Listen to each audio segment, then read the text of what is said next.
This is a talk called Introducing Impulsing. And in this talk, I'll tell you about a theory, the subject of a book called The Conscious Stream, which is written at the lay level. And I'll tell you why now is the time a new edition of the book should be written.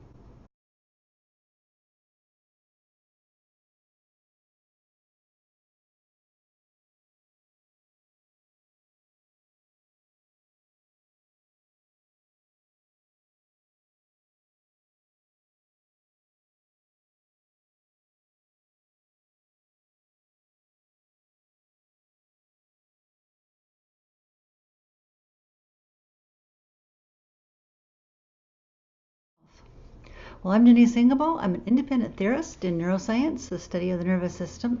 And when I was growing up, like many of us, my feelings hurt a lot.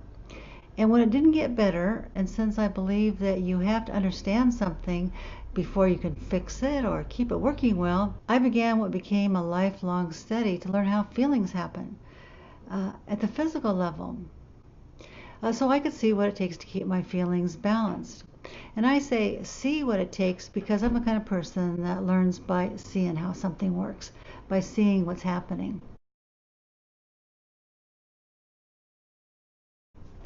Now, if you think that hurt feelings may be responsible for some of the bad behavior that we experience in the world today and the pain and disruption it causes, both domestically in our homes and between groups of people, I think you'll be interested in this theory because it shows how feelings, including hurt feelings, are formed and released.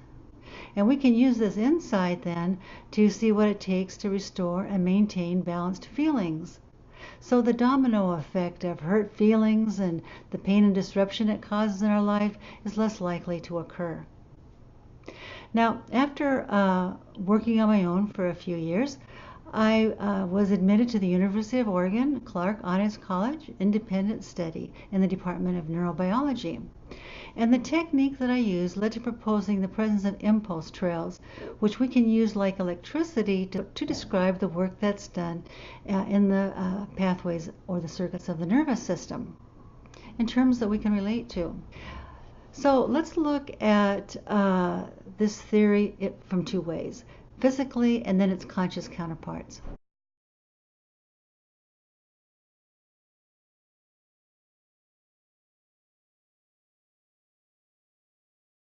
Now, physically, beginning with the sensory neuron groups embedded in the body's tissue, the nervous system is made up of groups of specialized neurons with branches that reach inward and join with other more specialized groups or neuroarchitectures. And these form pathways. And then when these areas are packed together, they form the spinal cord and the brain. Then when the connections reach back into the body's tissue, we can say that the circuitry is closed. So the circuitry is made up of linked neuron groups that begin and end in the body's tissue.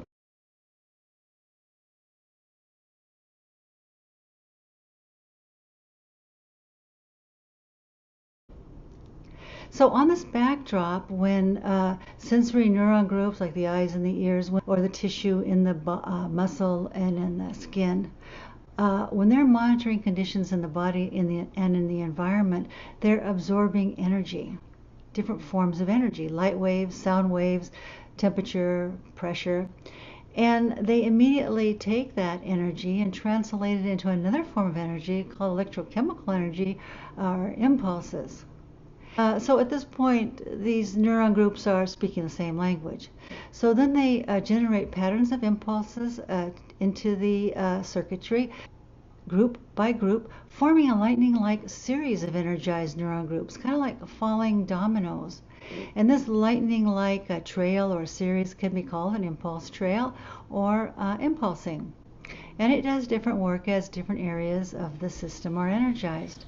So it's like defining electricity and describing the work that it does as components of a radio are energized to form a stream of sound.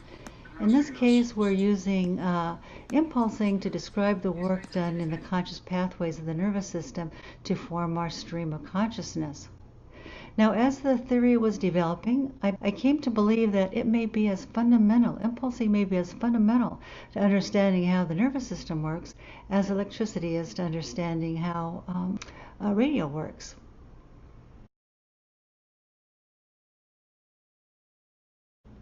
Well, let's look at the conscious pathways, the work that impulsing does there. The conscious pathways are a inner circuitry in the nervous system made up of 4 linked areas that neuroscientists relate to consciousness or kinds of conscious work. So as we trace a trail from any of these areas, they enter and energize a central area of the system they all have in common. And when a trail from any one of these 4 areas energizes and enters this area, we experience a single separate conscious instant that is added to our evolving conscious stream. So it's like adding a frame of film onto a reel of film, in both cases forming a seamless experience.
Now, when there's efficient resolving activity in these pathways, we experience a steady formation and release of feelings. And this is kind of a sense of good exercise. It's a sense of emotional well-being. In fact, just knowing that we're designed to resolve whatever we're exposed to gives me a sense of security, a faith in people, another form of well-being.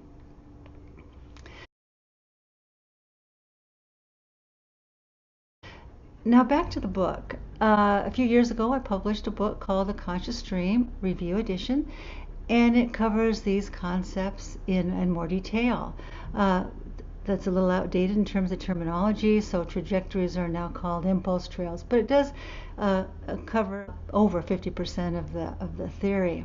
Now, when we have a set of concepts that describes how something works and describes the work that it does, how the system monitors and resolves the simultaneous states the body is exposed to in order to maintain balance in the system, between systems, and between the body and the environment.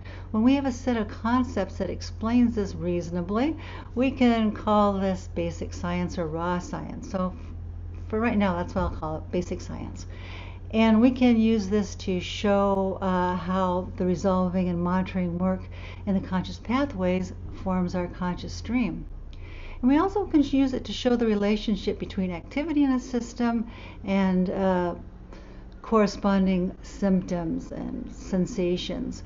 So these become clues or signals. When we experience them in consciousness, we can relate that to the corresponding activity. Now, in the conscious pathways, when we experience a sensation or thought that generates excessive stress that's unreleased, we can relate that to what we know about how the system works, and so we can see what caused it. But we also can use our insight to propose what kind of work in the other areas that will lead to a resolution of the sensation or thought that in turn will relieve the stress and restore balance.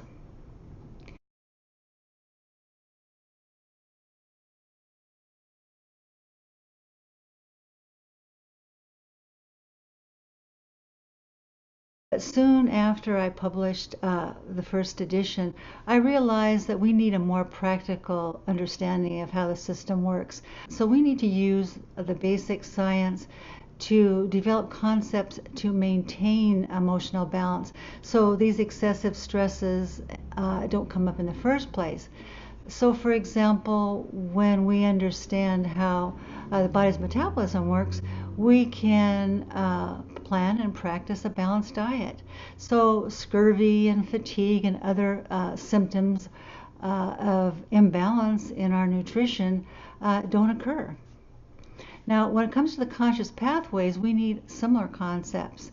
An applied science to same thing to help us maintain emotional balance so these excessive stresses don't come up in the first place.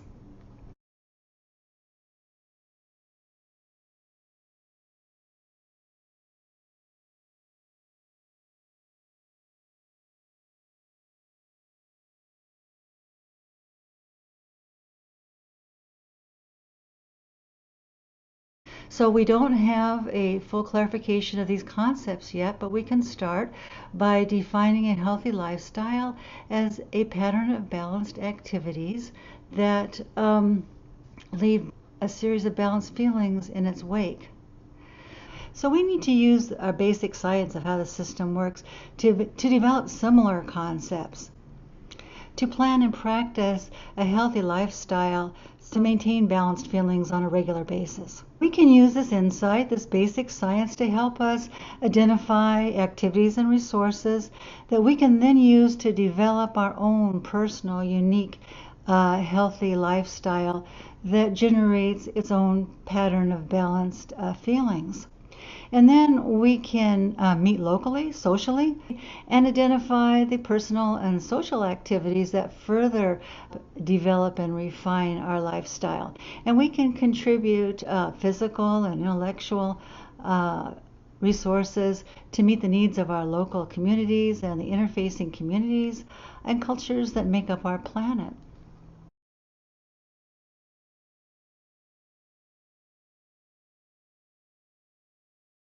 So together we can develop and practice concepts that help us support this part of our health, our emotional health.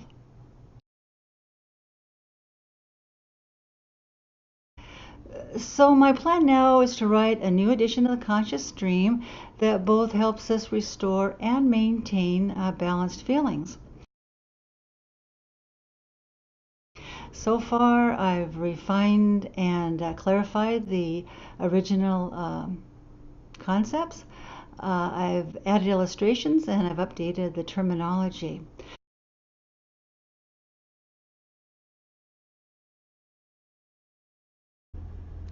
Now, you can get a free PDF of this book at impulsing.net, or you can buy a copy at universalpublishers.com or other online sources.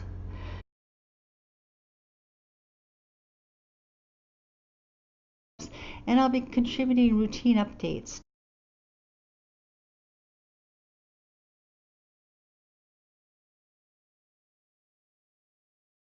So I'm inviting you to take part, to consider the theory, and to consider sharing it with anyone that you think may be interested, to see how it could be helpful for your life and for your community.